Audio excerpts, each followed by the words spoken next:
Hey, for this video, I just wanted to have a quick chat and addendum on the project vehicle I brought home. It's that one, but you can see when I'm facing this direction, my face gets very dark. So we'll flip back around here. So when I brought that thing home, had a couple things that I wanted to get across in the video I recorded about it, and I didn't quite get it across. So first thing is, I already have this project vehicle that's not done yet, and I was not looking for another project at all. I generally try to not bite off more than I can chew, and so this was not something I was looking for. But I had personal history with this exact vehicle, not one like it, this one. And so when it was offered to me, I couldn't say no. I had to go get it. It is a project I'm really looking forward to doing, but right now it's not happening. The original plan had been to put it in the garage there. It's of course much shorter than an F-150, so it would tuck pretty far up there. And so I'd cleared away space for it. But then as I was removing it from the trailer, the spare tire popped, and the original tire also was popped. So the front tire right there is quite completely flat. And I really am working alone here. I don't have anyone who can help me with muscular stuff. My wife is very good with emotional support, and she's a beautiful person to hang out with, but she's not very handy when it comes to being physically strong at this point in her life. So that means that all the physical stuff is me, and I just don't have what it takes to move this thing into the garage. So with that said, it is sitting exactly where it is right now until I have a solution for that. I could purchase a set of tires, but that costs money, and I don't think I'm going to be using those wheels, which means that if I bought new tires for those wheels, then I would have to get them dismounted. That would be a lot of money and labor and effort just simply to move this into the garage and sit there. So with that said, I've ordered a set of wheel dollies that can just go underneath the tires, flat or not, and then I can push it in any direction I want. That'll be here at some point this week, and at that point I can take this vehicle right here and I can put it in there. I can take this vehicle, put it back outside where it belongs, and that's going to give me the height necessary to pull the engine out, put the new engine in. As mentioned in the previous video, this is a 1987 Dodge Raider, which is the captive import version of a Mitsubishi Montero, which is known around the world as a Mitsubishi Pajero. It is a short wheelbase version, so it's got only 2 doors, and I think that it's like a 94-inch wheelbase or something like that. It has a 4-cylinder engine under the hood, 2.6 liters with balance shafts. It's got an automatic 4-speed transmission, limited slip rear axle on leaf springs. Front axle is independent suspension with torsion bars. I think the gear ratio is going to either be like 4.62 or 4.88 to 1. I think those are the two that would have been available on these.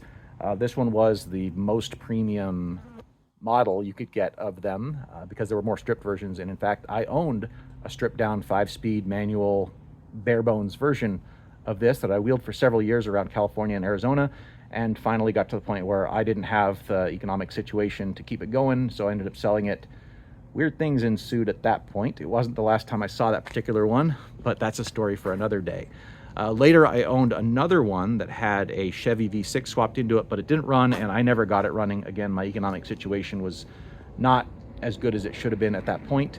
And then much later than that, I owned 2 Generation 2.5 Monteros, one of which I got for $930 on auction, restored it, made it super awesome, took this picture of it in front of San Dimas High School, and then took it on a big adventure from the Mexican border to the Canadian border on Highway 191, which I made a video series about. You could see up there. That was a lot of fun, but then I ended up selling that one to have enough money to move to Washington from Arizona. And so once again, I find myself the owner of a Mitsubishi 4-wheel drive. I don't know if that means I can't escape them, but it does mean that we get to fix this one up. Now, the first thing that you might be wondering is, why did this thing get parked in the first place? Because, well, I mean, aside from being like 40 years old, because most of these things have been turned into tin cans by now. This one only has like 100,000 miles on it, and the reason it was parked probably has something to do with the fact that those motors are garbage. And that's not just my opinion. You literally can't even get these things rebuilt anymore because no one wants to touch them because they're garbage. Anyway, I don't know why this thing was parked. I don't know exactly what went wrong with it. The guy who owned it said that he put a new motor in it, or a used motor from Florida in it, and drove badly for several months, and then it just stopped working. I don't know what that means. So what I figured we could do today, since that motor is going in the junk heap anyways, let's go ahead and crank it over and just see what happens when you turn the key.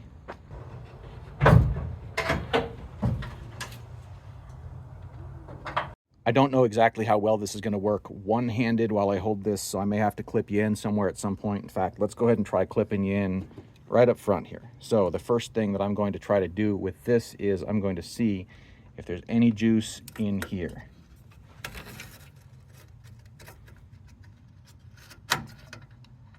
Okay, that is dry and rather disgusting and rusty. Just for curiosity, I'm going to try pouring water in there and see if it just dumps right back out somewhere else.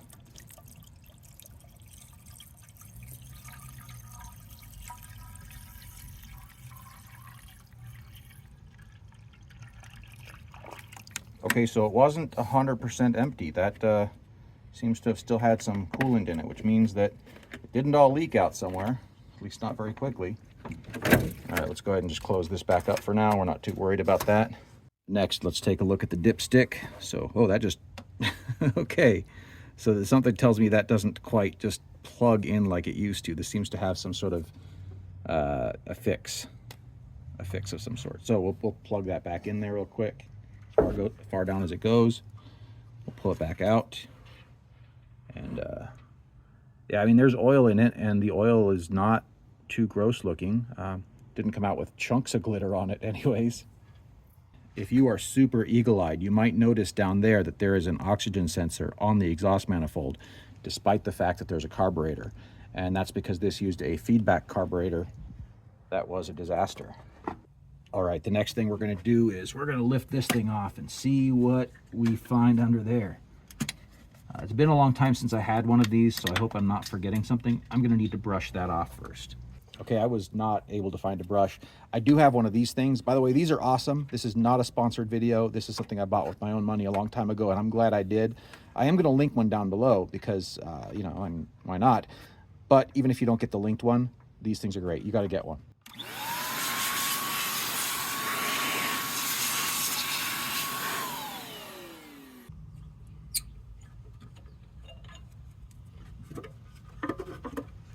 Oh, we got some seeds in there. So you can kind of see in there that something has been kind of storing something for winter. I don't even know what kind of seeds those are, but something's been storing seeds. In here, it looks reasonably clean, although it may not have been necessarily sitting directly on top of the gasket the way it's supposed to. So that part is a bit dubious.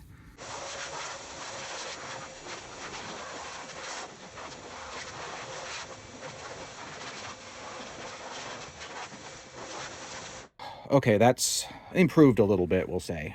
We've certainly got quite a lot of the debris that was right up around the spark plugs out and stuff like that. It's not anywhere close to perfect. One thing that will be a challenge here is if I want to try and make it fire over, these are the spark plug wires, and they seem to have seen better days. So I won't necessarily be able to do anything with trying to actually start it at this time. Too bad, so sad. I'm certainly not going to go out and buy a set of spark plug wires just for a motor that I have no interest in. But I am curious what would happen if I tried to turn it over. So let's try to turn it over. It's going to need a battery.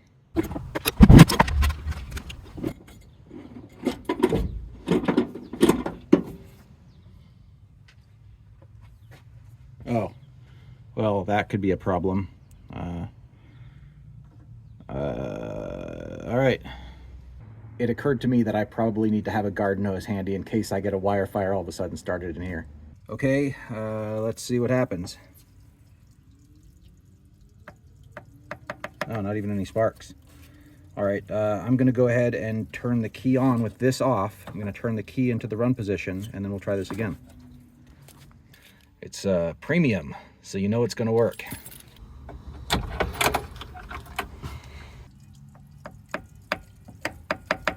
No sparkage. Let's see what happens if we go to click it.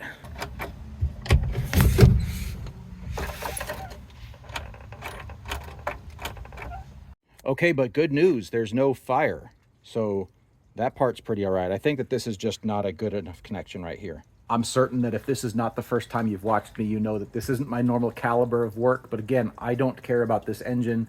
We're just seeing if we can find some stuff about it for fun.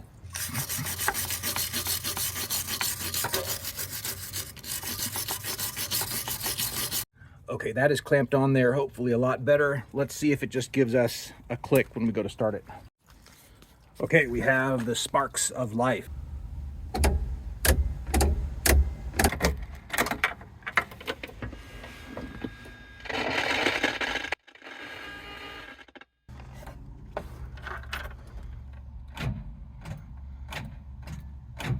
Okay, but that's encouraging.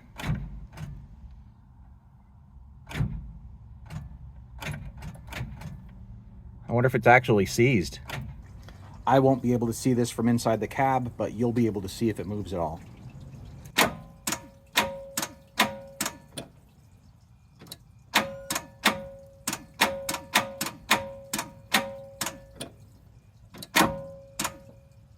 Since I wasn't able to watch the engine while I was in there cranking the key, I asked my wife to give me a hand with that, so she cranked the key while I watched over here.